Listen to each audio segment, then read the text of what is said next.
ពីវិស័យបវរកញ្ញា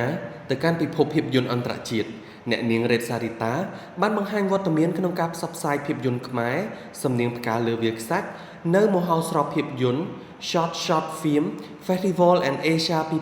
2026ប្រទេសជប៉ុនដែលកំពុងទទួលបានការចាប់អារម្មណ៍ពីអ្នកគាំទ្រជាច្រើនព្រឹត្តិការណ៍នេះត្រូវបានចាត់ទុកជាមហោស្រពភាពយន្តខ្នាតខ្លីដ៏លេចធ្លោមួយនៅក្នុងតំបន់អាស៊ីដែលមានការចូលរួមពីអ្នកផលិតភាពយន្តសិល្បករអ្នកបង្កើតមាតិកានិងបុគ្គលមានឥទ្ធិពលមកពីបណ្ដាប្រទេសជាច្រើនជុំវិញពិភពលោកក្នុងការបង្ហាញខ្លួនលើកនេះសារីតាបានទាក់ទាញការចាប់អារម្មណ៍ពីទស្សនិកជននិងអ្នកគាំទ្រជាច្រើនតាមរយៈភាពជឿជាក់បុគ្គលិកលក្ខណៈដ៏ស្រស់ស្អាតនិងការបង្ហាញខ្លួនប្រកបដោយវិជ្ជាជីវៈគួររំលឹកផងដែរថាសារីតាត្រូវបានស្គាល់យ៉ាងទូលំទូលាយបន្ទាប់ពីដំណើររបស់នាងក្នុងវិស័យបវរកញ្ញាដែលបានជួយបើកឱកាសជាច្រើនឲ្យនាងចូលរួមក្នុងសកម្មភាពអន្តរជាតិនិងការងារសង្គមជាច្រើនគួររំលឹកផងដែរថារ៉េតសារីតាត្រូវបានស្គាល់យ៉ាងទូលំទូលាយថាជាតារាសម្ដែងពិធីការនីនិងជាម្ចាស់មកុដ Miss Universe Cambodia ឆ្នាំ2020ដែលបានតំណាងឲ្យប្រទេសកម្ពុជាក្នុងកម្មវិធី Miss Universe ឆ្នាំ2020ក្នុងពេលឈានជើងចូលក្នុងពិភពបវរកញ្ញានាងត្រូវបានគេកត់សម្គាល់តាមរយៈការងារសិល្បៈនិងការងារសង្គមជាច្រើននាងក៏ធ្លាប់ទទួលបានពានរង្វាន់យុទ្ធ Champion Award ពី United Nations Population Fund Cambodia និងបានបំពេញតួនាទីជាឯកអគ្គរដ្ឋទូតសុឆន្ទៈក្នុងសកម្មភាពសង្គមជាច្រើនផងដែរអ្វីដែលធ្វើឲ្យអ្នកគាំទ្រកាន់តែកោតសរសើរនោះ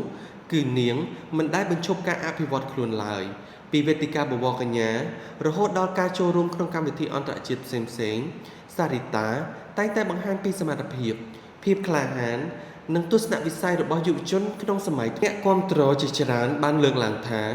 ការបង្ហាញវត្តមានរបស់សារីតាលើឆាកអន្តរជាតិមិនត្រឹមតែជាជោគជ័យផ្ទាល់ខ្លួនរបស់នាងប៉ុណ្ណោះទេប៉ុន្តែថែមទាំងជាឱកាសក្នុងការផ្សព្វផ្សាយអំពីប្រទេសកម្ពុជាវប្បធម៌និងសក្តានុពលរបស់ប្រជាជនខ្មែរទៅកាន់សហគមន៍អន្តរជាតិផងដែរ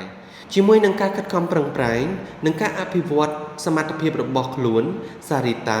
កំពុងក្លាយជាបុគ្គលមួយរូបដែលយុវជនជាច្រើនយកគំរូតាមនិងជាមុខមាត់មួយដែលជួយនាំកម្ពុជាទៅកាន់ពិភពលោកសួស្តីអ្នកទាំងអស់គ្នា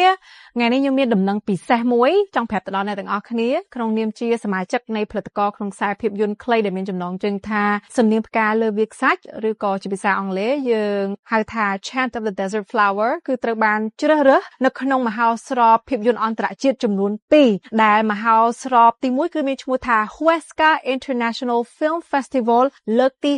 54ដែលស្ថិតនៅឯប្រទេសអេស្ប៉ាញហើយមហោស្រពមួយទៀតគឺមានឈ្មោះថា Short Shorts Film Festival and Asia ស្ថិតនៅប្រទេសជប៉ុន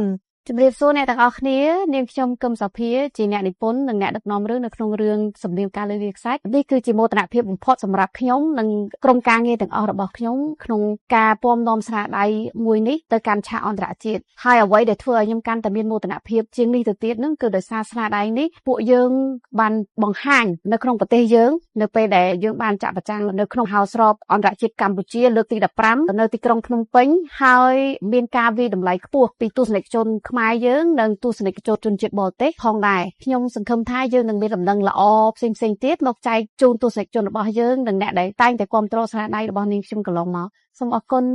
នេះជាដំណឹងមួយដែលពិសេសខ្លាំងមែនទែនហើយសង្ឃឹមថាជាដំណឹងល្អទៅដល់មិត្តរួមការងារទាំងអស់នៅក្នុងខ្សែភាពយន្តខ្លីមួយនេះហើយក៏ជាដំណឹងល្អចង់ចែករំលែកជាមួយនឹងប្រិយមិត្តបងប្អូនទាំងអស់គ្នាដែលតែងតែគាំទ្រជាមួយនឹងការងារដែលនាងខ្ញុំធ្វើកន្លងមកផងដែរជាកិត្តិយសមួយដ៏ធំធេងខ្លាំងមែនទែនដោយហេតុថាមហោស្រពភាពយន្តទាំងពីរនេះគឺសុទ្ធសឹងតែជាមហោស្រពទទួលស្គាល់ដោយស្ថាប័ន Hollywood Oscar ហើយជាមោទនភាពមួយសម្រាប់ក្រុមការងាររបស់យើងទាំងអស់គ្នា